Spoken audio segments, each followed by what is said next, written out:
I was guilty, but not that much guilty. I'm actually recording this on Christmas Day, so whenever you guys see this, hope you're all having a good time. Now, of course, as per usual, if you haven't supported Bumbles already, link is at the very top of the description, like always. Cross duels.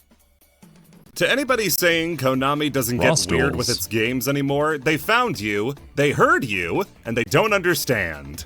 Cross Duel was a mirage that appeared on September 6th, 2022 on mobile devices, and is not a way to play the game of Yu-Gi-Oh!, but rather a game with Yu-Gi-Oh! Characters and cards in it.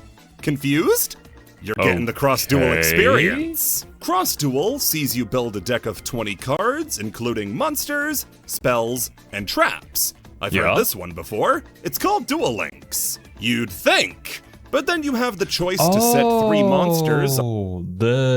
I think I've seen gameplay of this before. It's a strange sort of thing where you send your monsters down certain lanes and then you battle other monsters depending on where they are within the lane or something like that. I don't know, I never tried it out myself. It looked kind of interesting, but certainly wasn't Yu-Gi-Oh! Or at the very least how you would expect a card game to be played. On different paths that they'll slowly walk down towards your opponents, battling monsters they cross along the way. If your monster destroys an opponent's, your monster will then lose attack equal to the monster it destroyed's attack. Then your monster will waddle to the opponent you wanted to hit, they'll take damage, and then you heal for the damage your monster did to the opponent.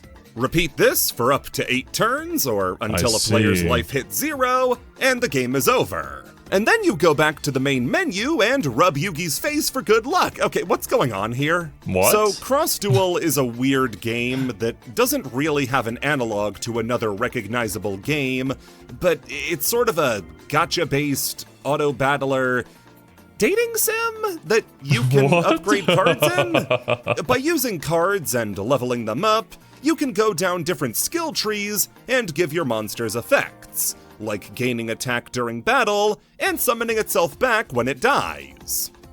So you actually upgrade your cards in this? Yeah, this seems to be specifically on Dark Magician and it isn't like on the Duelist, so I suppose if you just play more and you level up, you can gain more skills and your card will just be better than other people's monster cards. I don't know how I feel about that.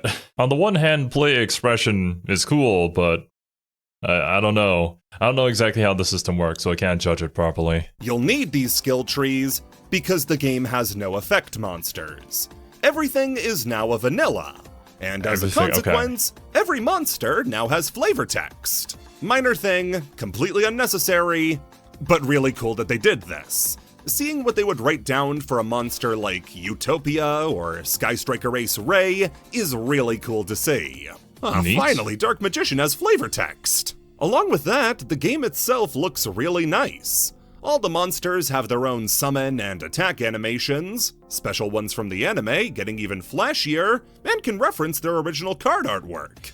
And it's overall a fun game to look at. A fun game to watch or play? This game is slow as hell. 30 minutes for a mobile game is unthinkable, and most of that time is spent watching the other 3 players make their decisions.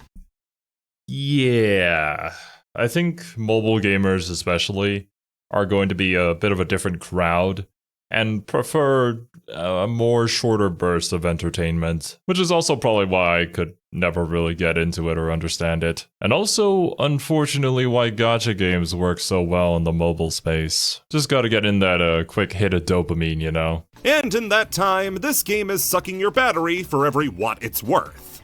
It doesn't play anything like a Yu-Gi-Oh! Game, so Yu-Gi-Oh! Fans aren't really gonna enjoy it. And it doesn't play fast enough to build its own audience. It's prone to crashes, is taxing even on high-end phones. It has 3 separate currencies. This game really has nobody in its corner. Someone who spends money is going to have access to cards that look the exact same as yours, except they all have 5 hidden effects that you don't get access to. That's what I was talking about earlier. It just really feels then that we're setting apart the people who would wail on the game. Or, well, I don't know exactly how we get the skill points. Do you get it from dupes? If you get it from dupes, then yeah, this is just a pay-to-win game. And if they figure out that you're the weak one in a lobby, there's nothing stopping the other 3 people from ganging up to kill you for an easy win. Konami tried to support it with interesting events like raid battles against bosses, in this case the Monarch monsters, which did give us some neat-looking humanized versions of the Monarchs. That's cool. In fact, the lasting legacy of this game will undoubtedly be the humanized monster icons it gave us. Choices like making Odd Eyes a clown girl, or Barrel Dragon having a gun barrel pompadour. Okay, you know, these are some pretty neat designs. Maybe not everything about this game was good, but this is cool to see. Make me want a game about these guys. At least then it would make all the weird dating sim stuff a little more palatable. You can rub the anime characters' faces, and that will make them say nicer things to you at night. Nobody's happy about this arrangement. Cross Duel was a product for nobody, and a weird attempt by Konami to make something out of nothing. At the end of the day, it's just not a good idea for a game. It's slow and boring, massively pushes you towards wailing for better cards and abilities, and there you splits go. itself between so many masters, it pleases nobody. Here's the thing, I say this in so many of our other reactions as well. I always support innovation, but inevitably there's gonna be misses because of that. And ultimately, when it comes to Konami, I feel like execution is not one of their strengths, let's say. Even with that, though, no one could have expected that it would have ended so soon. Launching on September 6th of 2022, and shutting down on September 4th, 2023. Less than a year later, and the thing was already dead. Nothing more to be said, sadly. It lived, it died, and most people missed that first part. World Championship Series. On to more fondly remembered Yu-Gi-Oh! Video games, and you have the World Championship Series, a series of Yu-Gi-Oh! Games released from 2004 up until 2011, each one acting as a revision of the last in order to import the improved card pool. These games are updated and revised versions of the older Duel Monsters series of games, which you may recognize as they were imported to America as the Eternal Duelist Soul. Revision is a bit of a stretch when it comes to World Championship 2004, though, in how I mean the main menu just kinda changed. The game went from this to this. Aw, damn, I love blue. The very next game. It kind of reminds me of fighting games back in the day, where it would release a completely new game, which was effectively just like a small DLC update. In the series, though, World Championship 2005 changed things up to be much different, including what would become series staples, like explorable overworlds, the ability to duel most every NPC, and a constantly expanding card pool thanks to an in-game shop. I could go through each game and catalog what each of them does differently, but for the sake of nostalgia, I want to talk about the final WCS game, 2011 Over the Nexus. The game features tons of mechanics from previous games, but in a package that is one of the best Yu-Gi-Oh! Simulators you can play. The game's story is super interesting, giving you a new scenario to play parallel to the main story, letting you make your character and start the game in Crash Town, working your way up to the Grand Prix alongside your 2 game original friends. It feels like the perfect balance of original story and self-insert, where you feel important, but not like you've been slotted into a different character's role. The game's card pool is massive, covering everything up through the Storm of Ragnarok pack and Sanctuary in the Sky structure deck, making it a perfect emulation of the sweet spot between the 2 fan-favorite formats, Edison and Tengu. You can play Gladiator Beasts, Lightsworns, Infernities, actually viable, Fabled, Heroes, Machina, Zombies, Aggro Dragons, Monarchs, Battery Men, Gadgets, Fish, Quick Draw, Diva, Alien, and so much more. So many classic decks free to build. The UI and dual field itself is slick. Yo, why can't we have this? Why can't we have this in the modern era? Now, I know a lot of you guys did say Master Duel is still pretty generous, even nowadays. But actually, now that I think about it, they could so easily implement something like this where you could play some of these decks in an older format, as long as they just restricted cards and made that sort of older format in the game. You never know. Maybe someday. That, or I say this now, and then there will be comments talking about how they actually just announced a new event or something, or a new format specifically for this. And quick. The game moves at an amazing pace, and gives you a great way to jam through a quick duel while on the bus. The game also has so many great additions that they didn't need to make, but makes the game so much better. Character customization. Full duel script customization, where you can choose what to say when you do a certain action in a duel. Loads of side quests, duel puzzles, a calculator for playing real-world duels, an ace card mechanic where you can designate a card as your ace and get a special summon animation when you play it. Cool. The game has a mechanism whereby the game will rate your deck and tell you if it's consistent, what weaknesses it has, and give it a grade. Over the Nexus is the best Yu-Gi-Oh! Video game ever made. I've actually never seen a system like that before, where it grades your deck for you. That being said, I don't know how accurate it would be necessarily, but especially if you're new to card games, having something like this as an assistant would be amazing. And card games really are just that genre where the onboarding process is so tough. For the most part, you're probably going to get into it because either a friend invited you and they're trying to teach you how to play it, or there was just some card art that you saw that you were really interested in and just want to learn about it, but tutorials and stuff, kind of lacking. Now, obviously, this deck reviewer thing isn't going to be the be-all, end-all of getting people into a card game, but it's certainly a step in the right direction, and just a cool feature that I think more card games should implement. And shows just how great the World Championship games could be. Did I kind of overlook the rest in order to talk about Over the Nexus?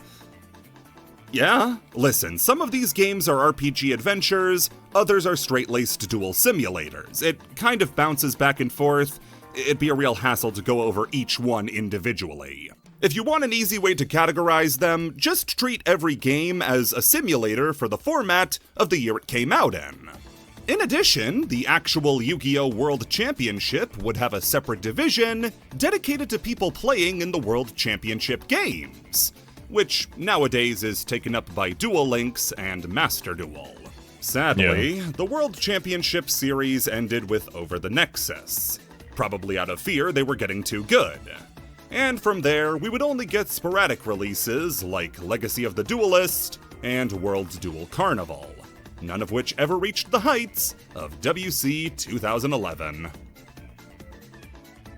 Tag Force. While the DS had Pokemon and the World Championship series, the PSP had Porn and the Tag Force series, a separate series of games that ran parallel to the World Championship games with a few of their own defining features. Obviously, gameplay isn't one of those features. For the most part, the games are the same. But this game does take the tag duels and goes all in. You'll be tag dueling all the time, like in the early Tag Force games that take place at Duel Academy, where you can play in a tag duel every Sunday. Alright, but how do I get a tag team partner? Well, that's where the defining feature of the Tag Force games come in. Yes, more than the tag duels. Dating. Yeah, the tag... Okay, I have no idea what's going on here. I'm assuming tag duels means that you partner up with somebody to duel with them, but I don't know how that would work necessarily when you're playing Yu-Gi-Oh! Do the both of you just play your own game against the other person? Or is there some sort of like mixing between who does what action, or like how many actions you have or something like that? I don't know. Tag Force games take heavy inspiration from dating sims and present you with the ability to create bonds with your favorite characters. In these early games, it's done by talking about topics that interest them, dueling them, and giving them sandwiches they like. The more you befriend certain duelists, the more affection you'll earn, which nets you special cutscenes and scenarios, as well as new packs to pull from. The games feature game original scenarios for all of the duelists you can befriend, which takes you down original storylines that never got explored in the anime. Like, cool. How does Bastion feel about having been forgotten by all his friends? In games that feature older versions of the same character, you can team up with Obelisk Blue Chaz Princeton and complete the Princeton family plan of taking over Duel Academy. Hell yeah, I always wanted to be a mook! These games have a phenomenal charm about them, and let you slide into the story smooth as butter. You're not some special duelist with a destiny that intertwines with everybody else. No, you're a classmate, just like everybody else, and you get to experience their lives as they do. That is very refreshing, because while I do acknowledge that there is a place for like the Chosen One stories, because of how many there are out there, it just sort of starts to feel pretty similar, samey, a little bit boring. I somewhat prefer I'm not the greatest one out there, I'm just kinda here and this is my story. The first 3 games all cover the GX story, with Tag Force 1 covering the Shadow Riders, 2 being a mishmash of the Society of Light and Ubel arcs, with 3 covering the final Night Shroud arc, the game's European release being the only English adaptation of the arc up until this point. The game also threw in the Destiny Draw mechanic, whereby you can place a card on top of your deck if you're at a disadvantage, a skill so broken you can never truly call these games hard as a result. The game is also famous for featuring a variety of anime cards that either weren't printed yet or haven't been printed ever. Cards like Fossil Fusion and Chumley's Dad's Drunk Monsters are available for you to use with their anime effects intact. Remember previously when we covered Berserk Soul and how older games used its anime effect? These are the games I'm talking about. Gotcha. Later Tag Force games in the 5Ds era would expand upon the systems and introduce way more items you can give to your friends in order to increase their affection, as well as fleshing out side stories for every character you can think of. Fake Jack Atlas, who uses the multicolored Red Dragon Archfiends, gets a side story. Fake Clown Jack guy Atlas? who assists Goodwin gets a side story. A Shonen Jump exclusive cosplayer of Carly Carmine gets a side story. Okay. You get to feel like you're befriending the cast, whether it be Jack and Yusei, or the Earthbound Immortal guy who uses the monkey. These games are a great time, and, just like the World Championship games, represent their eras of the game really well. Okay, honestly, when I was watching 5Ds, I wanted to see a lot more of Sherry. Because wasn't she the one with the Rose Knight deck? Pretty sure. And I don't think she ever came back after that one episode or like little arc that she had. Pretty sure she was like dueling against Aki or something. It's been too long. And once again, I only seen like half of the entire season of 5D, so maybe she does show back up. Regardless though, from what I'm hearing of these Tag Force games, this seems really cool, especially if you're a fan of the anime. This feels like exactly what you would want from a Yu-Gi-Oh game. Or at the very least, it would be what I would want if I was there when the scriptures were written. While being distinct from those games thanks to the affection mechanic. The Tag Force games managed to make it all the way until 2015, after skipping the Zexal series altogether, with Tag Force Special Arc V. But, talking about this game before the final tier would be a massive disservice. Oh boy, okay. Legacy of something the to look forward to. I think I have this game. The Tag Force games are gone, World Championship's been shut down. What are Yu-Gi-Oh players supposed to do now that the 2 majorly interesting series based around Yu-Gi-Oh have been stopped? Dude, whatever the hell this is. Legacy of the Duelist is a series of games released by Konami in 2015 and 2019, developed by Other Ocean Interactive, developers of the Medieval remake, and Minecraft for the new Nintendo 3DS. I don't trust these bastards. The original Legacy of the Duelist is half nostalgia bait, half a proto-master duel in a sense, where it's meant to be an ever-evolving card pool of cards you can play in a campaign-style story mode and against other players online. It obviously wasn't as all-encompassing or as polished as Master Duel, as Konami didn't develop the game themselves, but it shares DNA. The main gameplay is going through iconic, and not so iconic duels from the anime that allow you to step into the shoes of your favorite characters, using approximations of what their decks were at that moment. For instance, instead of just having a Yugi deck, your duel against Kaiba will feature the Exodia parts, but then your fight against Weevil will give you Curse of Dragon and Burning Land. And then in Mako's duel, you'll get more Giant Soldiers of Stone and attack the moons to recreate the moment from the show. It's a really clever idea, and even has reverse battles where you can play out a duel from the villain's perspective. As well, once you beat a duelist in this mode, you can challenge them in a duel challenge, where they have a new, modern, updated deck.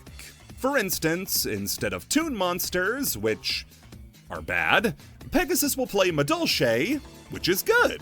The game also features an incredible new mode, Draft Play. You can play against a friend and pull from the packs made for draft play, the Battle Packs. Build a deck by passing a pack of cards back and forth, build it on the fly, have a blast! Alright boys, bring in the negatives! I don't want to come off as too mean, but I really don't want to come off as not mean enough. I hate these games. These are some of the most soulless and dead-feeling Yu-Gi-Oh games you can play. They're slow as hell, ugly, obtuse to play, and generally just boring. Duels in this game move at a very slow speed. Choosing to play a monster isn't like Master Duel where it's over in a second. Here you need to pick the card, select to summon it, pick a zone, watch a little animation play, see the card pop up on screen again, and now you're ready. Okay, that I'd say is a valid complaint. I do recall trying it out myself at some point, and that was sort of my impression, where it was just a lot clunkier Master Duel. Now, I guess maybe I didn't have as much of an issue with it, simply because I was still in the phase of trying to learn how to play Yu-Gi-Oh! So that slower pace didn't really bother me too much, because I didn't really know what I was doing in the first place, so I'd have to stop and read everything that I was doing. Also, coupled with the fact that I played quite a few games and enjoy quite a few series that are very much menu-based, and it's definitely one of my main complaints about them. But it's not really a deal breaker for me. Now, you could even argue that something like, say, Monster Hunter, which from the outside looking in is like a really cool fantasy hunting game. You're hunting a bunch of like giant dinosaurs or whatever, and upgrading your equipment to hunt even bigger dinosaurs. But everything that happens before that is really just a process of preparation and equipping skills and upgrading your armors and weapons by going through menus, which is kind of the turn-off point for a lot of people, I think, when it comes to Monster Hunter. Or hell, like, I'm a Fire Emblem fan, and older Fire Emblem games were really just menus. Menus and a battle, and then more menus. Other games did the same thing, but did it so much quicker. Legacy is just a slower version of what Tag Force and World Championship did. Also, I have to acknowledge that Bumbles here has played other games before, like the Tag Force and the Championship series, which I don't have any experience with, so if I played those, then maybe I would feel the same way about this game. Speaking of which, any style or flair that those games had in summon animations, duel fields, or general gameplay feel is gone. Duels feel utilitarian. The card is played, but it's not fun to play the cards. The game has summon and attack animations, but for like 15 monsters total? And they're all anime monsters rendered in fruit snack textured CG. They all look rough and move worse. And who gets these animations is chosen at fucking random. You're telling me that the two most iconic monsters in GX were Thunder Giant and Red Eye's Darkness Dragon? Duels take forever. And in story mode especially, give you character-accurate decks. But most characters were playing absolute trash. You're just trading vanilla monsters back and forth, hoping for a power Not the most spell, exciting. but otherwise just bored out of your mind. And that doesn't stop the opponent from drawing power spells whenever they want. If you want to build your own deck to play with your friends or blitz through the story mode, you're going to be grinding out duels for hours to get enough points to buy from randomized packs for the hope that you get a card to start building a decent deck. Oh, but that's how it is in the other games, right? No, because those games use the password system, which means that if you have an actual card or, the internet, you can enter its password to get the card automatically. It doesn't have that or crafting like in Master Duel, so you're waiting several duels to even try to get the cards you need for a decent deck. Okay, that's fair. Yeah, the crafting in Master Duel is definitely helping out a lot of people in building their decks. I didn't know that the previous games mentioned had this password system, but it is kind of odd that this game in particular doesn't, so it ends up forcing you to play through the game in order to randomly, potentially, get the cards that you want, and it's not really a competitive Yu-Gi-Oh game, I would assume. But I suppose this sort of aspect compounds on the whole, the game itself also just plays slowly, and actually getting the things that you want is also very much a grind. So, yeah. Maybe not the most fun experience or most fun you can have playing Yu-Gi-Oh! The graphics are unimpressive. The music is grating.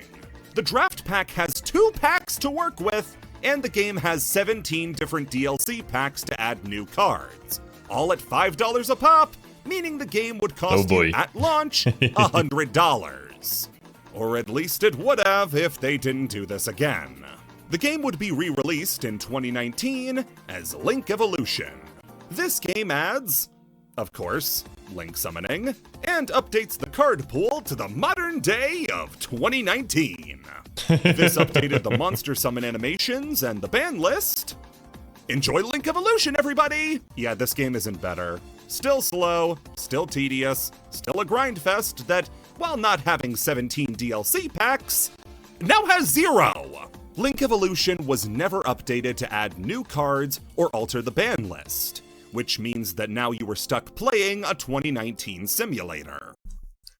Was Link Evolution released around, Master Duel time? I know the format is 2019, I believe Master Duel came out, after 2020. But yeah, I don't know if it's just the format or if that is also just the year it was released in. And now, looking at my Steam library, yeah, actually the one that I did play was Link Evolution. It is the one that I do own. That's charming for games on the PS2 and DS, but frustrating for a game on the Switch. It even keeps in the draft mode, a style of play Konami hasn't supported since 2014. It can be fine for getting people into the game, but as an on-road, take it from somebody who has a friend who said they wanted to get into Yu-Gi-Oh! They said they wanted to learn, and I told them, sick! You can download Master Duel for free! Yeah. And they said, oh no, I already bought Link Evolution. And then never another word was spoken about it. No. But yeah, with Master Duel currently out, onboarding process, if you want to teach a friend, probably the best place would be Master Duel currently. Just set up a private lobby and play against them with a deck that is a similar power level or something like that. TCG exclusive archetypes. So I've used the terms TCG and OCG over the course of this Iceberg, but what does that mean? What is TCG versus OCG? Now, from my understanding, it's really just Western versus Eastern. In Japan and also here in Thailand, we mostly play with OCG rules, and it has its own separate ban list, whereas TCG has its own unique stuff going on, and it's just separated in that sort of way, which I don't really know the reason why, so hopefully we get into that. It's just been my understanding of TCG and OCG as a whole. Well, TCG refers to Yu-Gi-Oh! As it's played in regions outside of Japan, China, Korea, and Hong Kong, while OCG refers to Yu-Gi-Oh! As it's played in those regions. TCG is for trading card game, and OCG is for official card game. Why the distinction? Nobody's quite sure. But it why? might have something to do with the previous company who handled American Yu-Gi-Oh's distribution handling things differently, but going too deeply into that is just speculation. I mean, we know that the TCG has always been behind the OCG in terms of card releases, since TCG packs were just reconfigured OCG packs smushed together into one to fill up a bigger card list, but that's as far as we can get. All you need to know is that there are technically two different versions of Yu-Gi-Oh! Yep. These two versions, therefore, have different card pools and ban lists from each other, with cards banned in America free for play in Japan, and vice versa. As well, certain cards are available in Japan that America doesn't get as soon, or never gets at all. A card like Shuttleroid never came out in America, and is instead locked to Japan for the foreseeable future. But why? But what happens when the coin flips? What about when cards debut in America first instead of Japan? Well, and who decides that's how we get TCG exclusive archetypes. TCG exclusive archetypes are archetypes of cards designed by the TCG department of Konami, made by Americans instead of the regular Japanese card designers. These cards will usually come out in... That's really interesting. That we have separate card designers based on the region. Maybe now at this point we're just committed to them being two separate formats that people can play. So depending on the current ban list and how the meta is shaking out, we have card designers who design around that idea. Waves throughout the main packs, but sometimes Konami of America will get even more froggy and release whole TCG exclusive packs, like Fist of the Gadgets and Toon Chaos, printing support for decks that the OCG won't get for a while. The first ever TCG exclusive card was Beast of Talwar, a level 6 normal monster released in Pharaonic Servant on October 20th, 2002, while Japan got him in the collector's tins in 2003. This one doesn't count as much though, as instead of being made by the TCG, it was simply a card released in the TCG first. Gotcha. Though they have kept his legacy alive, as in the most recent pack as of writing, Supreme Darkness, they released a brand new retrain of Beast of Talwar, the Sword Summit, as a TCG exclusive. What we now know as a TCG exclusive archetype began in the 2013 set Galactic Overlord with the Noble Knights, an archetype based on Arthurian legend focused around equip cards. From here we got the basic idea of how TCG exclusives would work. Alongside the main cards imported from the OCG, there would be a few slots dedicated alongside them to cards exclusively for the TCG. And for the first few packs, those were the Noble Knights.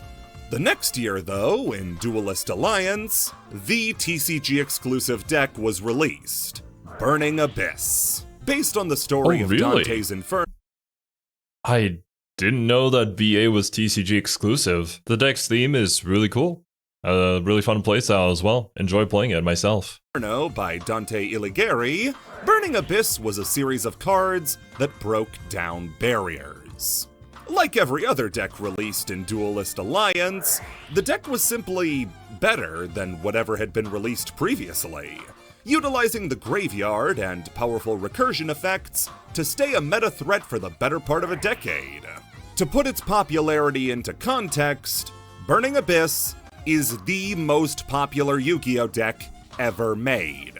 Really? The site Yu-Gi-Oh Top Deck... Wait, really? Over something like Dark Magician or Blue Eyes even? That's kind of insane. But I guess the deck's theme itself and also just its meta viability just, I guess, proved itself against the test of time. I mean, the mechanics for it are solid, and I believe even nowadays you would use some Burning Abyss cards if you're playing like a Fiend deck. Or, I guess, a Dark Monster deck? You could probably fit in a few of them. Catalogs every deck ever played at a major Yu-Gi-Oh event. As to enter a tournament, you have to put down your deck list.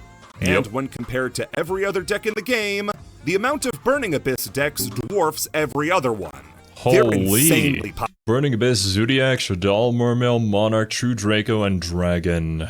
Interesting that Dragon isn't even anywhere near the top. I guess kind of understandable for Zodiac, though, to be pretty high up there, considering it's just so goddamn consistent. Popular. I don't think the TCG ever hit it out of the park quite like it did with Burning Abyss ever again. That doesn't sound very really good cool. when they're the second one ever made, but there are some other ones that came close to its impact. Cosmos are a similarly successful deck that, Makes like sense. I've said before, are one of the most flavorful decks in Yu-Gi-Oh! When it comes to their artwork and theme. Spirals, when they received some support from Japan, became a Tier 0 deck, and featured some fun artwork referencing spy movies and video games. Plunder Patrol was the first ever pirate-themed. These guys, yeah, they're so cute. They hop on their ships, which are their, like, actually, I believe they have 3 different types in the extra deck, like the Synchro Monster, a Link Monster, and a Fusion one. And they all do different effects. Another archetype I enjoyed playing immensely. And have a fun gimmick of tagging out into various ships, depending on what the opponent has. Other decks weren't so lucky as to have Subterror, ooh. any sort of impact, but Cool are idea. at least fascinating thematically and mechanically. Vendreads are a ritual deck where the ritual... Ooh, Vendreads, hell yeah. This was based off of, well, I guess zombies and Resident Evil too, right? Man, the art for the Vendread cards is really cool. And I think I remember a little bit about the lore behind the Vendread cards. Because if I recall correctly, when I initially got into Master Duel, I had the Witchcrafter deck built as well as just general zombie good stuff that I ended up pulling. So that was, well, I tried to make a bunch of different archetypes surrounding zombies. Vendreads just look really neat, so yeah, definitely one of the ones I tried out. Monsters will gain effects based on the different monsters used for their ritual summon, but those monsters having to be on the field in order to give the ritual monsters their effect cripples the deck. Yeah, and it's not the effects good. they get just aren't good enough. The deck, though, is a loving reference to Resident cool. Evil and Spawn, with a zombie-powered superhero tearing Makes through sense. hordes of the undead, and even getting his own version of Nemesis. No, the Marvel 3 guy. Formula athletes are a terribly cumbersome deck to play, as they require you to keep track of a lot of different levels as they modulate.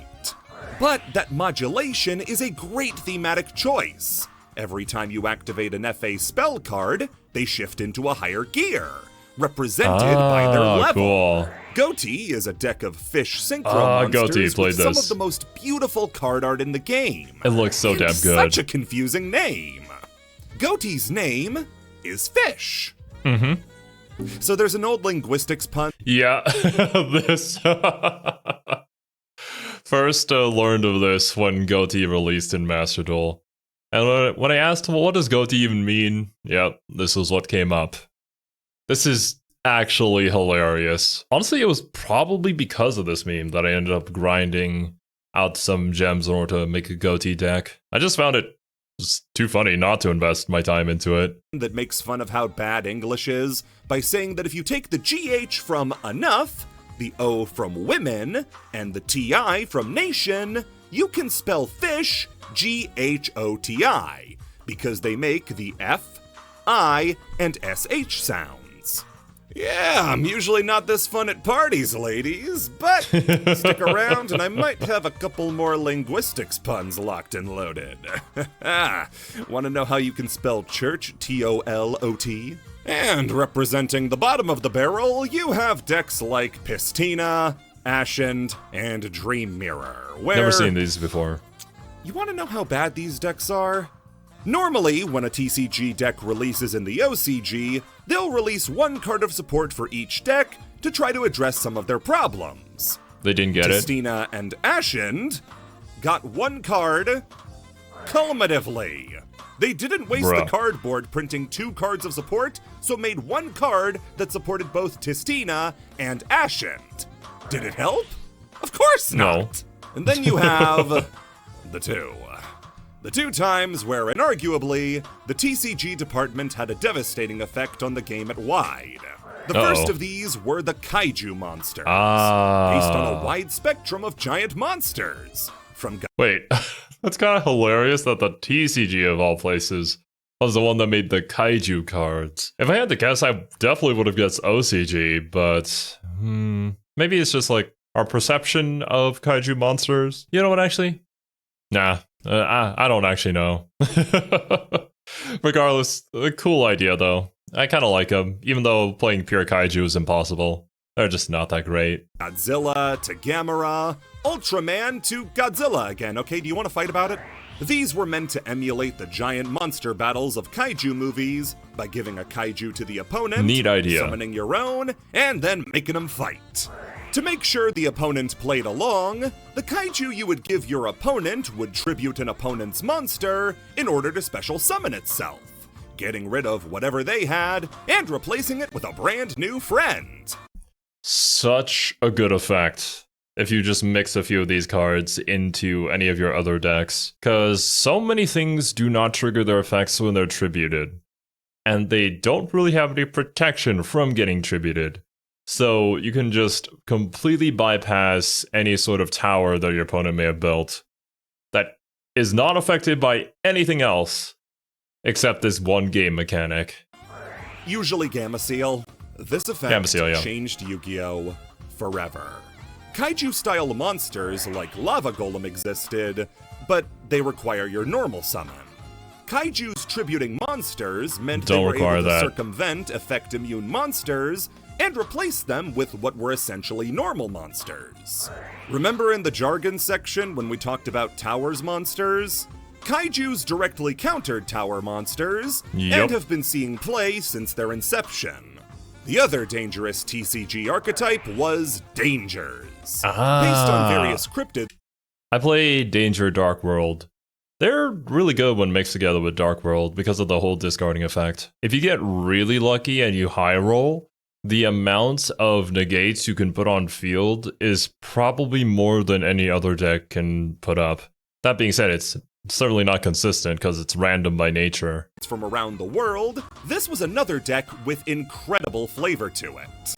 To activate a danger effect, you would reveal a danger monster in your hand, shuffle your hand, then your opponent selects one card in your hand for you to discard. If it's the danger, it goes to the grave.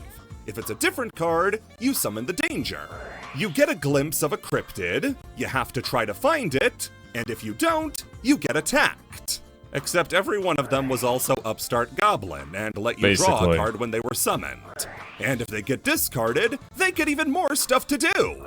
Except for Tsuchinoko, it doesn't matter if you hit him or not, you will feel his wrath. These guys nearly killed Yu-Gi-Oh! In 2018. TCG exclusive archetypes give the designers at Konami a great chance to get experimental with mechanics that are routinely underrepresented, like equips and rituals.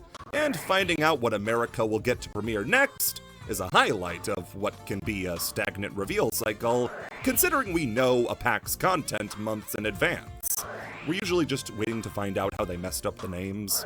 Now stop making them all fusion decks, please.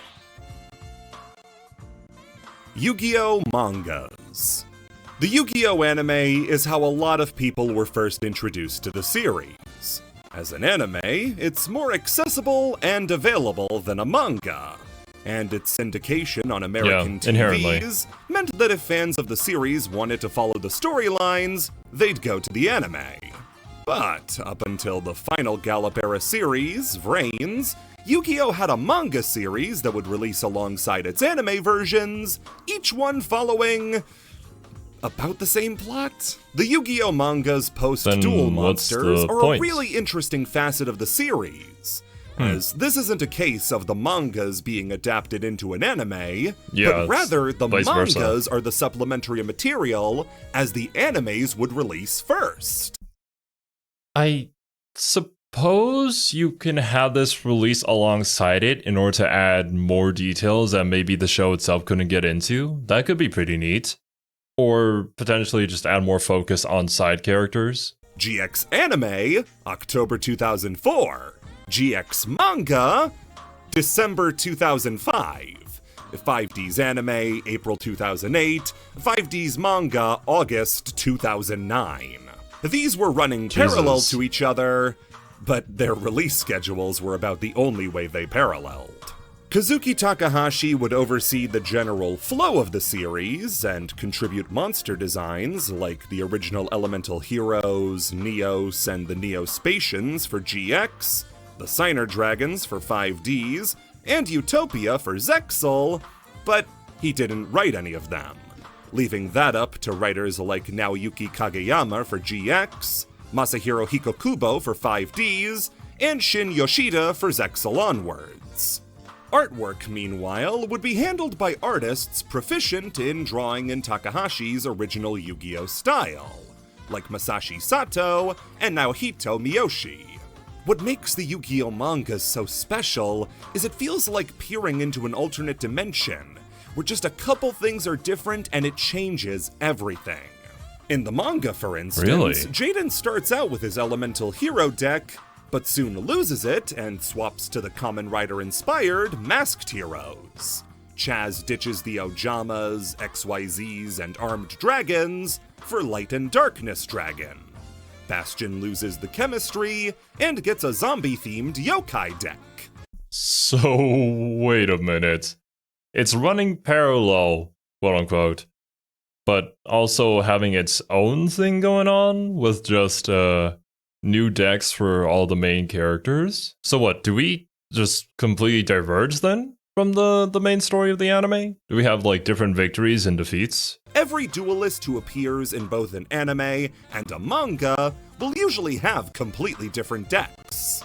They'll also often act completely different and have new attitudes that make them unrecognizable. Chaz in GX is a goober who fails all the time, but never loses confidence. He's the only one taking him seriously. Chaz in the GX manga, though, is a completely different character. Like if Chaz never changed from his original portrayal as the star duelist of the Academy and had more than enough skill to back it up. His change in attitude gives him a huge boost in importance, and he's treated as something of a secondary main character to Jaden. Speaking of whom, his new attitude actually allows him to get a huge victory over Jaden, for the right to lose to Zane Truesdale, who they didn't really change much. Leo and Luna, the two plucky members of Team 5Ds. What are they like in the manga? Well, instead of being two school kids who end up idolizing and then fighting alongside Yusei, in the manga, Leo is a dueling bounty hunter hired by Rex Goodwin to take out Yusei, and Luna is his creepy, overbearing coach. As well, events of each story are totally different. You look at 5Ds, and you see Rex Goodwin is still the major antagonist, and you think, alright, I think I know how things are going to go. Until? And then the Skeleton Knight appears! What? Roman Goodwin, Rex Goodwin's brother, takes up the persona of the Skeleton Knight, a mythical duelist who will bring good cards to those who pray to him. And he ends up stealing whole new character Sect's soul, and turning him into a vassal. The brothers Goodwin plan on reviving the ultimate god, but instead of an earthbound immortal, it's the Crimson Dragon, here called Ultimaya Tzolk'in, who evolves further into Phantasmal Lord Ultimaya Bishbalkin. What is happening? The Zexal manga is an even further departure, as in this version, there are no Baryons. The whole business with Dawn Thousand and Baryon World is thrown away in favor of a number war between the new villain, Kyoji Yagumo, and the heroes. These act more as— Okay, so yeah, we're completely diverging from what the anime was. I guess to try out something new with the characters. As Bumbles said here, alternative timeline in a way. But I suppose because of that, I'm actually kind of curious to try out some of the Yu-Gi-Oh! Manga myself. Don't really have too much time, or probably more accurately, motivation to watch anime nowadays. I've kind of evolved into that phase as an anime fan where I'm just— every now and again, maybe once a week, I watch one anime episode, and it's probably something I've already seen before that I know I'll enjoy. I don't know, man. I can't keep up with seasonals anymore. But I certainly do still read manga, so yeah, maybe I'll take a peep. As alternate takes on the events of the anime rather than straight adaptations, and it can work surprisingly well. These stories often stand independent from the original animes, and all have new stuff to bring to the table that can make them at least a pretty enjoyable read.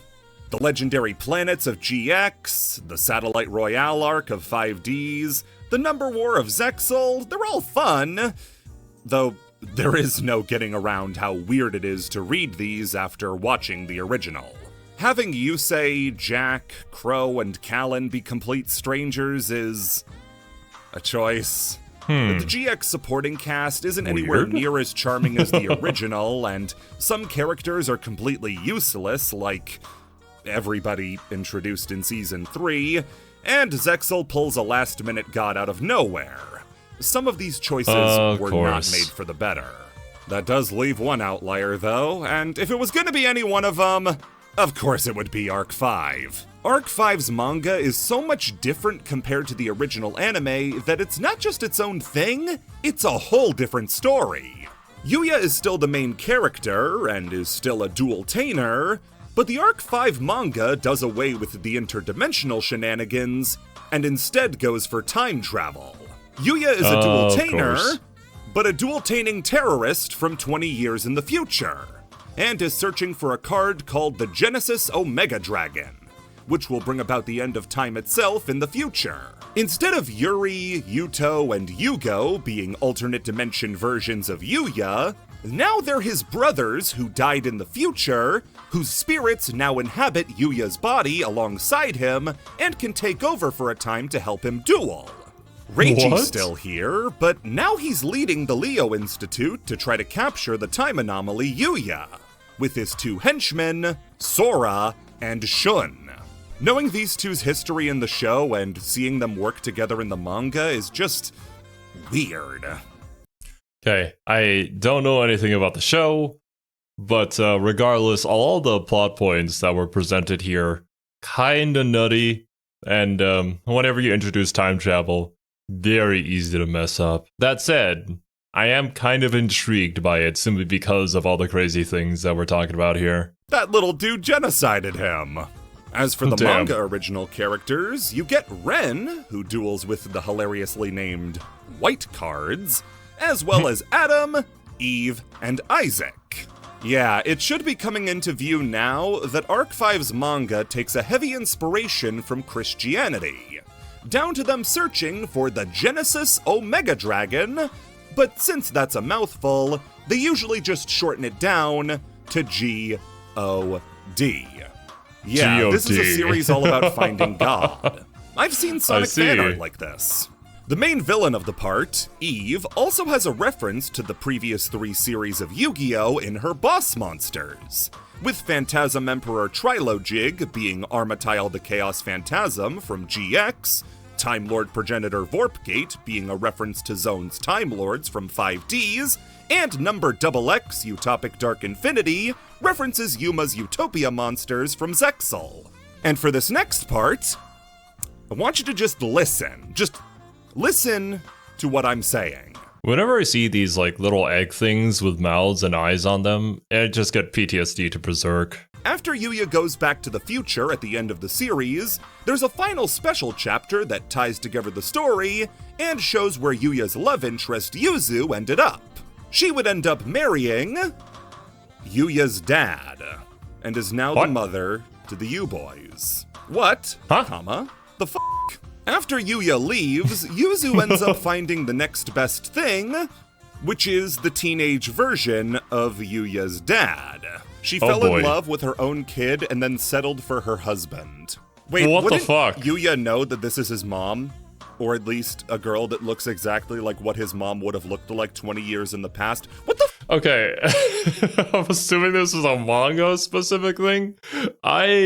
What happened to the anime then in this particular case? I mean, I guess the whole story itself is already different, so I can't even guess anything from this. My God. For those of you who have seen this manga, though, what did you think of it? Especially if you watched the anime first, like, or your reactions to it.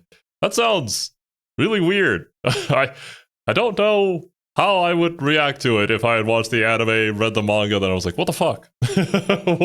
What is happening? F*** is wrong with Yuya? Oh boy.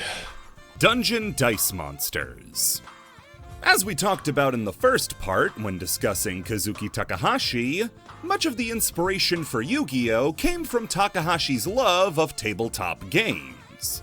Magic the Gathering was an obvious example, given how much Yu-Gi-Oh! Takes from it, but it's clear— Yeah, I figured, but then Bumbles absolutely wrecked me with the Naruto card game, and I was like, wait, what? Wait a minute. No, gotta remember, sometimes Bumbles jokes around a little bit. Can't take everything he says at face value. he was into more than just card games.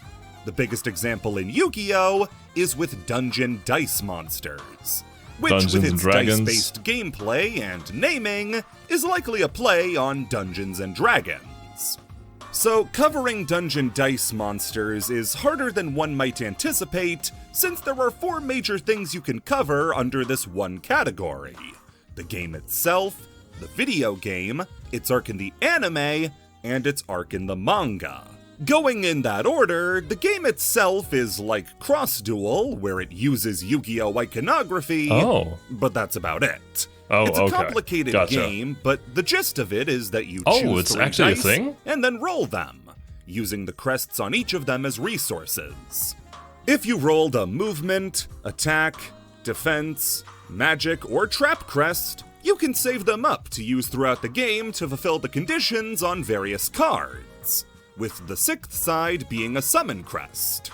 Roll 2 summon crests with a matching level between 1 and 4, and you can summon a monster to your field whose level equals the summon crests you rolled. Roll 2 4s, summon Obelisk. Roll 2 1s, summon Tigerax. Roll a 3 and a 2, go fuck yourself. When you summon a monster, you then dimension the dice, which folds the dice out into a path for your monster to walk on. You create a path to your opponent's base, attack them 3 times, and if you do, you win. It sounds simple, but keeping a track of your accumulated crests, as well as the much more open nature of the game, with the build-a-board approach to movement, is hard to wrap your head around at first. This is pretty weird. That being said, it's undeniably a unique game that has a lot of potential to be fun. Never heard of anything like this. It seems the general public didn't really agree. The game did get a physical release, and, in America at least, tanked hard. The game nowadays is an extremely awkward part of Yu-Gi-Oh! Collecting, because there's this completely separate side game that more people remember not being able to play than they do actually playing it, and it costs a pretty penny to get now off of services like eBay. That leaves most people's options to enjoy the game limited to Dungeon Dice Monsters for Game Boy Advanced, which follows the structure of early Yu-Gi-Oh! Games in that it's just a simulator to play the game, rather than being like the Tag Force games where you play through a storyline. If you want to try out a game of Dungeon Dice Monsters, either this or Tabletop Simulator are your best bets. As for where most people recognize the game from, that would be the 3-episode arc from the original anime, with Duke Devlin initially challenging Joey to a game before setting his sights on Yugi. Duke hates Yugi for beating Pegasus and causing him to go into hiding, which canceled a deal Duke made to take Dungeon Dice Monsters international. The two play a very accurate recreation of the real game, and from there, Duke would go on to become a regular member of the team, like he didn't make Joey dress up as a dog. The manga arc is obviously much different, since the manga continuity Pegasus is in hiding, but he's hiding in a casket. Ryuji Otogi, Duke's manga counterpart, creates Dungeon Dice Monsters as a part of the plan of his father, Mr. Clown, to get revenge on Yugi after he lost a shadow game to Grandpa Moto during the Millennium Puzzle excavation. He would end up aging rapidly after the loss, causing him to don the clown costume, and being forced to live the rest of his life as a clown made him bay for blood. Ryuji eventually turns against his dad, but not after a Dungeon Dice Monsters game that is bursting with love for the format. It's very similar to the anime game, but the depth Takahashi goes into with the rules and mechanics makes it clear how much he enjoyed creating something like this. Even if Konami asked him, hey, can you make Yu-Gi-Oh! 2 for us? He said, alright, but I'm gonna make it the best I can. Dungeon Dice Monsters has, to an extent, been fathered into Yu-Gi-Oh! Proper, with monsters like Thunderball and Orgoth the Relentless, who originated from Dungeon Dice Monsters, being brought in as monsters in Yu-Gi-Oh! Okay, that's really cool. I feel like there's a lot of creators out there from Japan who have a deep love for Dungeons and Dragons, to the point where they make their own version of it, let's say.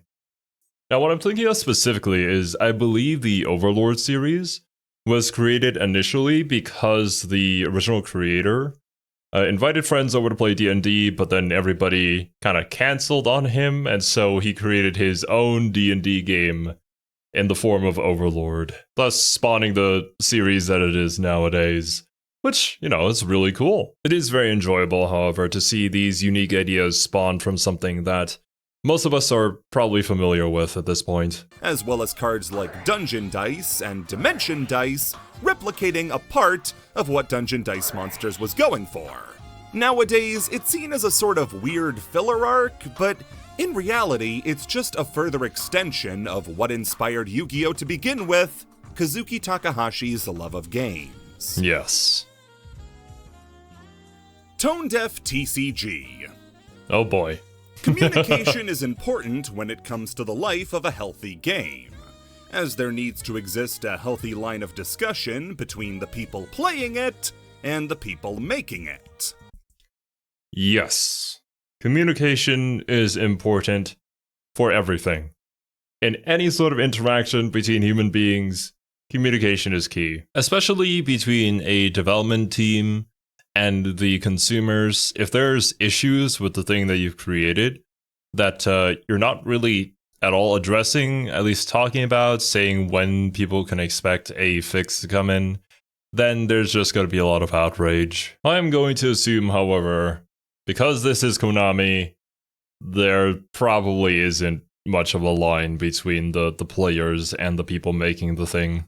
Players need to be able to articulate in an understandable way why aspects of the game aren't working, while designers have to convey why cards are being made the way they are. The first point that Bumbles brought up here is really important, because I feel like especially nowadays, Doom posting is just so rampant that I feel like instead of helping the game, it actively hurts it, because then it confuses the other side, the developers, on what actually is the problem. The unfortunate truth is, it's much easier to simply have an emotional reaction over an aspect that you maybe don't enjoy than it is to sit down, spend more time with it, and objectively look at why it is that you're not enjoying the thing that you're not enjoying. And the internet and social media just doesn't really help out with that, because more often than not,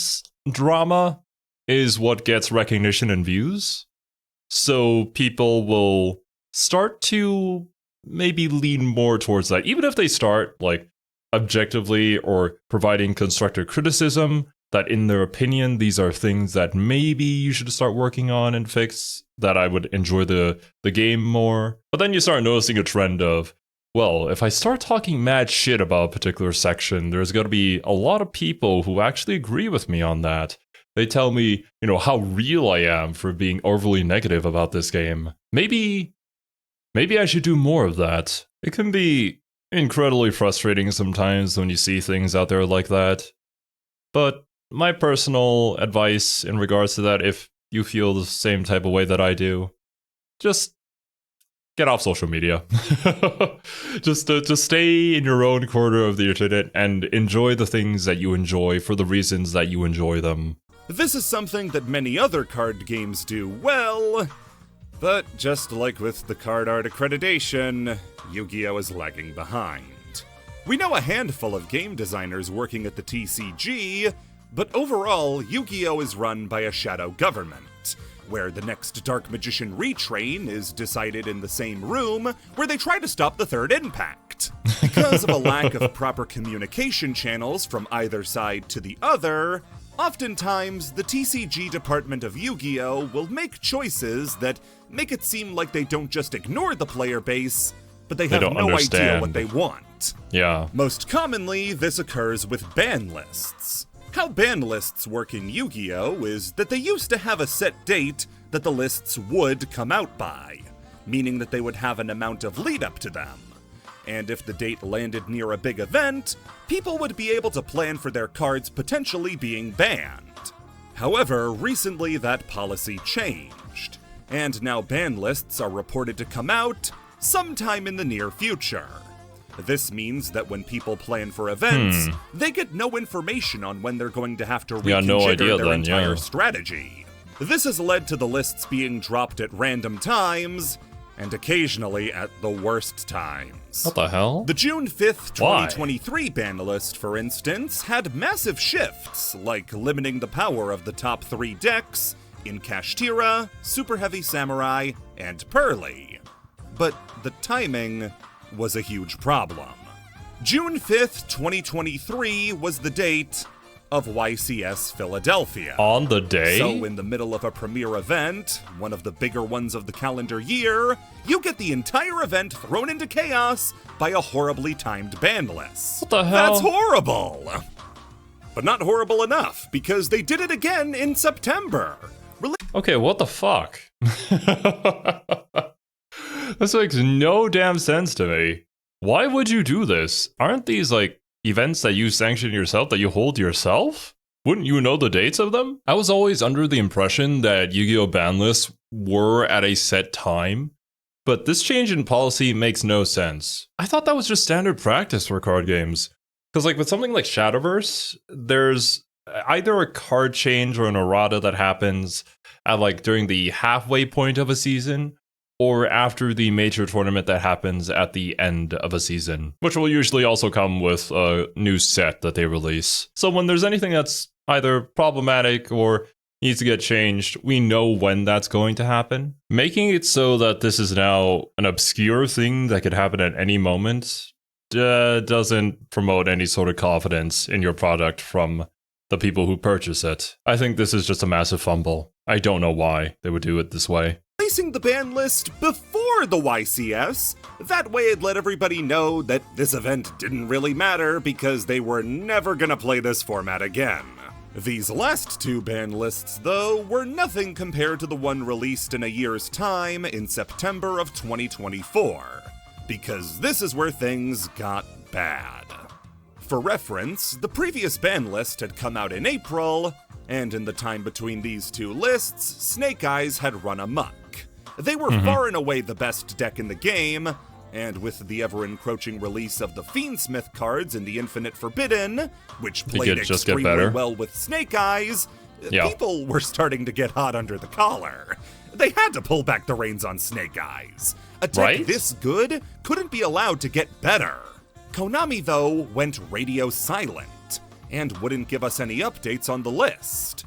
When they did post, it was to promote stuff like the Shadow Duelist Tournament, or to post inane stuff like Manadium Prime Heart has a special defensive ability that stops your opponent from targeting it with card effects. No monster facing Manadium Prime Heart will be safe due to its multiple energy blades. This being posted at the start of the drought of list news made it a very popular copy pasta in the Yu-Gi-Oh! Scene. Boy. Eventually, the community banded together to be really annoying in a coordinated way and just post pictures of horses vomiting under any Konami post not about the ban list. Some people think this made a difference, and I would love to be that dumb because life sounds really easy that way. Yep. Yeah, let's all complain on Twitter about a thing. That'll change the world. It always works. I don't know, man. Being a keyboard warrior is hard work. From another side, though, I could see, like, what else are you supposed to do? Like, how else are you supposed to show your discontent for a particular thing that's happening? And at least, in my opinion, if I ever felt that strong about something, I would either try to make some sort of video in regards to my opinions about it, what I think should be changed, or probably the better way, just don't support it anymore. It's like, yeah, it's not my thing anymore. I don't enjoy the direction that it went in. Vote with your money, right? I think not purchasing a product is probably more impactful than creating some sort of hate campaign against a company. I don't think they really feel the hate, but they will feel it when their profit margins drop. Although, I suppose with that, to clarify, I don't really support like boycotting things or creating campaigns to boycott things. I think if the majority of the audience doesn't enjoy it, then we should all just collectively, silently agree to just not continue to support it. Because all I think really boycott campaigns do is just make a fool out of a lot of people, and they never really work out. Plus, like with anything on the internet, the moment so many people out there start getting involved in it, it evolves from the original intention into something much more toxic and hostile. This then loops back into what I said earlier. Just stay in your corner of the internet. Enjoy the things that you enjoy for the reasons you enjoy them. You'll be much happier that way. Part of the reason they took away the time frame for when ban lists would be released was due to the rampant abuse that Konami employees would face on social media when a list didn't come out quick enough. So this was nothing. It's a really gross picture too, so have the Melfi version. Then there's the time during the Arc 5 format when they hyped up a TCG original card as being the strongest card ever released. And it would be a normal monster. That monster? Sea Monster of Theseus. An instant fusion tuner. That's it. This wasn't even the best fusion monster in Raging Tempest. Then there's stuff like the release of the Tenpai Dragons, a deck which saw Trident Dragion, a card which had never seen play before, suddenly become a linchpin. Only problem was that it was extremely rare and had never been reprinted in over a decade. In the reveal video, though, Konami had a great idea for how you could get one. Any reprints? To get the most damage possible out of this strategy, you'll need a copy of Trident Dragion. So make sure to check your collection to see if you have one, and ask a friend if you don't. The TCG department of I fold, bro. Make sure to check your collection if you have one, or ask a friend if you don't. What the fuck? Isn't the entire point for you to sell cards? What are you doing? Isn't that like also like an official like Konami video about the archetype talking about it? What are you doing?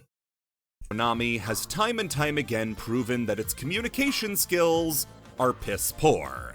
That ban list everybody wanted in September of 2024 had its date revealed in the description of the Shadow Duelist livestream. It may be unlikely to improve in the near future, but...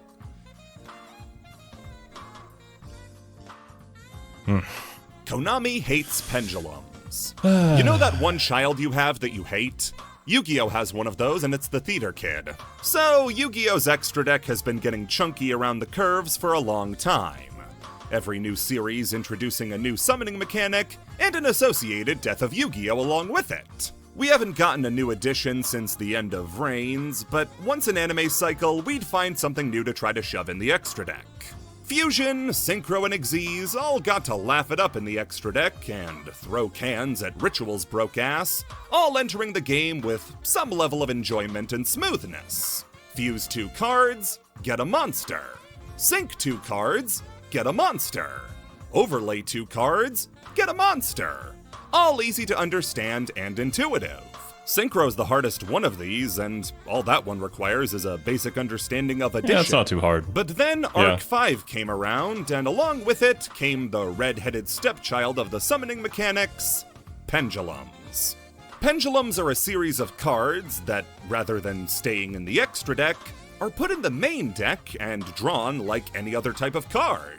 When you have a pendulum monster, you can place it in the pendulum zones. And when you have 2 with scales, these things are scales, that were different, you could summon monsters from your hand and from your face-up extra deck to your field, as long as their levels were between the 2 pendulum scales on the field.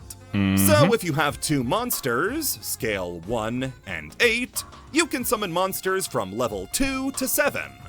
But how are you getting cards into the extra deck face up outside of a confused activation of Convulsions of Nature? Well, pendulum monsters don't go to the graveyard when they're destroyed. They get Instead, put face they're up in the placed extra face deck. up in the extra deck. Yep. This was likely done as a way to not confuse people as to why certain cards could be pendulumed out of the grave, but not others, so they placed them in the face-up extra deck to not have to make a new zone just for them. See, they were already doing that anyway, because pendulum monsters would be placed in pendulum zones. These two zones here that could only contain pendulum monsters.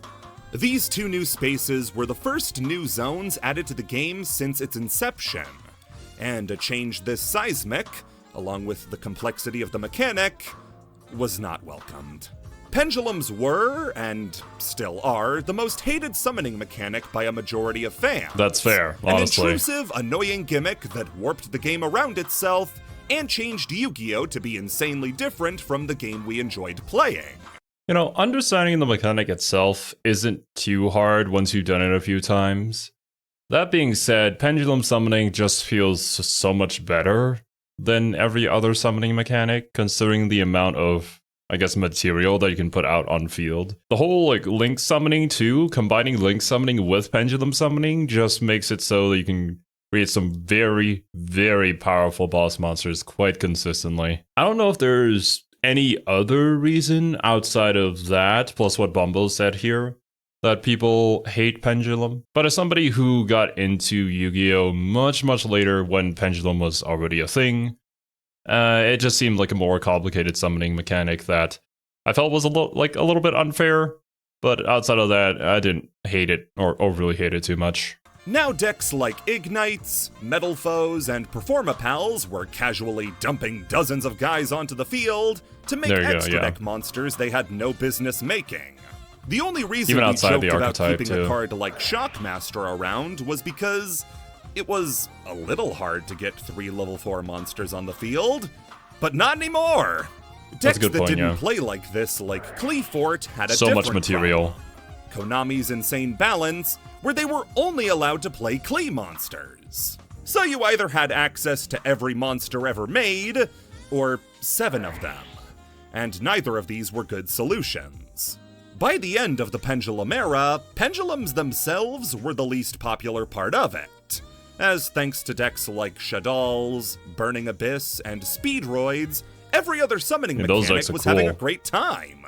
Then came Master Rule 4, and the introduction of an intrusive, annoying gimmick that warped the game around itself, and okay, was Master Rule 4 where they said you can only summon pendulum monsters to an area that a link monster is pointing to? Or I think it's specifically from the extra deck, right? Your face-up pendulum cards from the extra deck can only go into areas a link monster is pointing to. Changed Yu-Gi-Oh! To be insanely different from the game we all loved playing.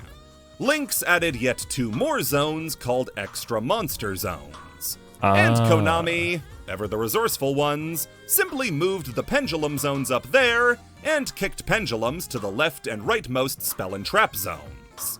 As well, since they were technically being summoned from the extra deck, face-up pendulum monsters had to be pendulum summoned, either to zones that link monsters pointed to, or the extra monster zone itself. This nerf hurt every single pendulum deck, as what many of them had been built around, vomiting out a bunch of guys, was now handicapped beyond recognition. Was it really that handicapped, though? There are some really good link monsters out there, especially if you're playing like a spellcaster deck. If you create Celine, she has 3 arrows pointing downwards, so you can summon 3 from the extra deck. But once again, I came into Yu-Gi-Oh! Long after this change had been made, so maybe there was adaptation to it for pendulum decks, but when this was a new rule, they were sort of struggling. Even in the 5th rules revision that removed the requirement for Fusion, Synchro, and Xyz monsters to be summoned to zones link monsters pointed to, pendulums weren't! They still had to be summoned to those zones. This brings us to the point of this entry. Konami regrets the pendulum mechanic and is trying to kill it by making it bad. This should be where I refute this and call it a crackpot theory of the fanbase. Almost every new pack or product is ensured to have some new fusion or synchro monsters. No pendulum? Xyz and Lynx are always locked in. How long was the last pendulum archetype? Even Ritual gets to gnaw on some bones from time to time. pendulums, though? The last 4 packs, Supreme Darkness, Rage of the Abyss, Infinite Forbidden, and Legacy of Destruction, have had a cumulative 8 pendulum cards released across them. There were 9 fusion cards in Infinite Forbidden alone. 5 Xyzs, 5 Synchros, 8 Links. Pendulums have to wait 5 packs to get a fraction of what the others get. But all of these are themed after different anime series, so of course they're gonna focus on the summoning mechanic for their anime. You just have to wait for a pack like Age of Overlords, based around Arc 5.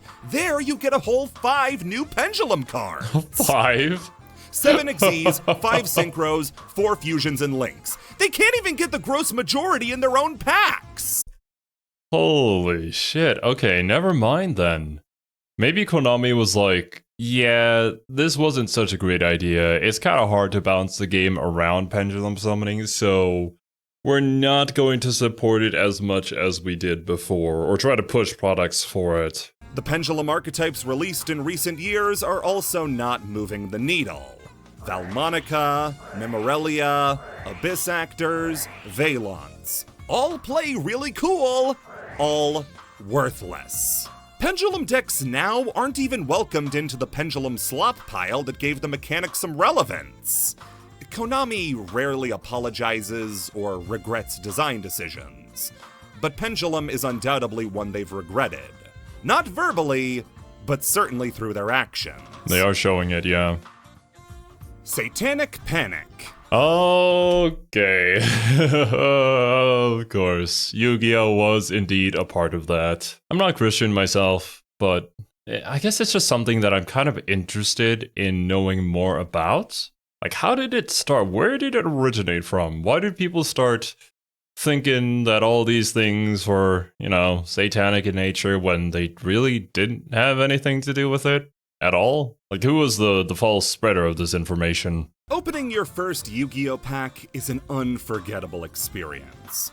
We all remember tearing the plastic, seeing the smoke, feeling the blood run down our noses, and unconsciously hailing Satan as the Dark Lord, no, not that one, and welcoming us into his hateful embrace. Yu-Gi-Oh's inspiration from magic is bad enough already, but did it also have to steal the moral outcry of Midwest parents? Games like Magic, Dungeons & Dragons, and Yu-Gi-Oh!, who heavily feature mystical and occult elements, have always been the target of outrage, with religiously minded people finding the thought of a card like Summoned Skull being sold on store shelves to be abhorrent. And as such, when Yu-Gi-Oh! Debuted in America, it was added to this illustrious list. Yu-Gi-Oh!, however, is uniquely worse off due to being a Japanese game as opposed to an American one, since there are certain pieces of iconography that don't translate as well. The Christian population of Japan is much smaller than it is in America, and so Christian iconography is not as sacred as it is in the States. You show someone a cross, you're more likely to hear them call it an Ultraman reference. Same goes with the Star of David and pentagrams. In Japan, these are pretty easy shorthands for magic. So when coming to America, you can imagine a lot had to be scrubbed. Cards like Foolish Burial that depict graves changed them from marble crosses into the more classic tombstone design. Cards like Dark Magician Girl had their pentagrams removed, and speaking of Dark Magician, the choice was made to change his name from Black Magician to Dark Magician, to avoid connotations with black magic. Loads of fiend monsters, like our boy Prince of the Devil's Underworld Hardus and Winged Minion, had their horns removed, to make them look less demonic, as well as switching out any instance of demon for archfiend. For as bad as the phenomenon was in America, though, other parts of the world had it worse.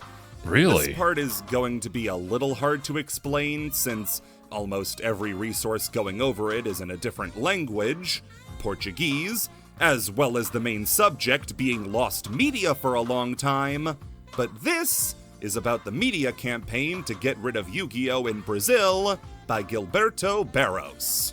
Gilberto Barros was a TV presenter in Brazil who hosted the show Good Night Brazil from 2003 to 2007, and had a very,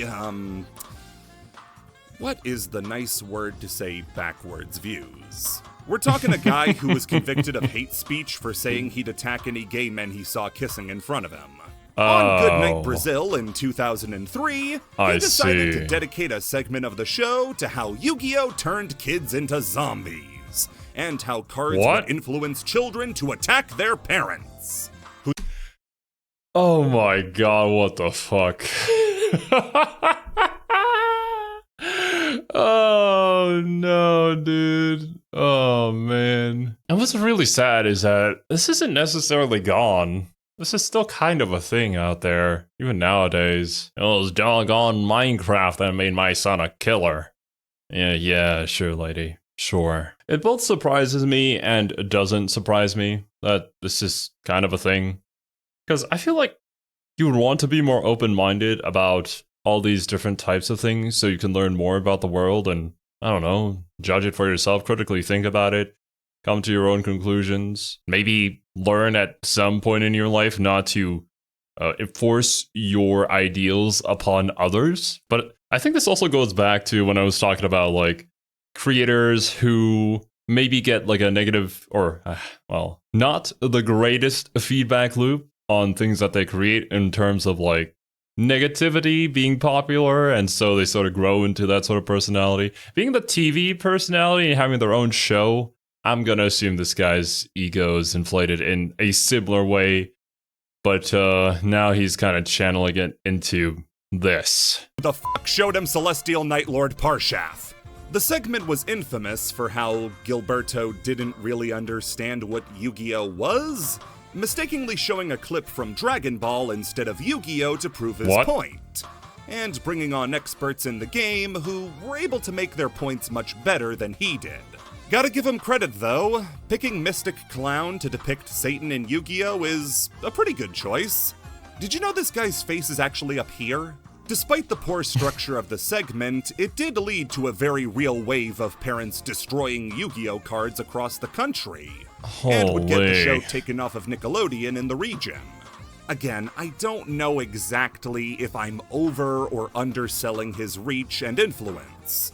So if you want an account from people with a much better understanding of the story, I recommend the videos made by Velberum and Nostalgie. These are two video makers with dedicated videos to the Goodnight Brazil segment. And they have pretty accurate subtitles, so following the story shouldn't be too hard. I fully accept that I should not be the be-all end-all for your information about this story. These two video makers are absolutely the best place to get your information. I mean, as a whole, regardless of whatever you're learning about, learning it from just one source is definitely not the way to go. Find other sources of information. See what other people think about it. Come to your own conclusions. That's it. Any of you guys watching this video familiar with this particular thing? If you are, and you were there when the scriptures were written, I am very curious to know exactly how this went down and if Bumbles pretty much explained it correctly here. As for Gilberto, though, he would go on to give the best apology I've ever heard when pressed about this in 2017. I was guilty, but not that much guilty. Inspiring words.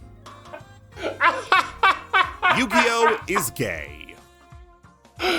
Come on. I mean, perfect thing to end on, by the way. And honestly, I feel like with any sort of anime, you're inevitably going to have a moment where it's like, yep, that was pretty gay. Anyways, dudes, that's gonna do it for me today. So thank you so much for joining me. Hope you enjoyed your time here. Hope you have a wonderful rest of the holiday season. And I will catch you guys in the next one. Later, dudes.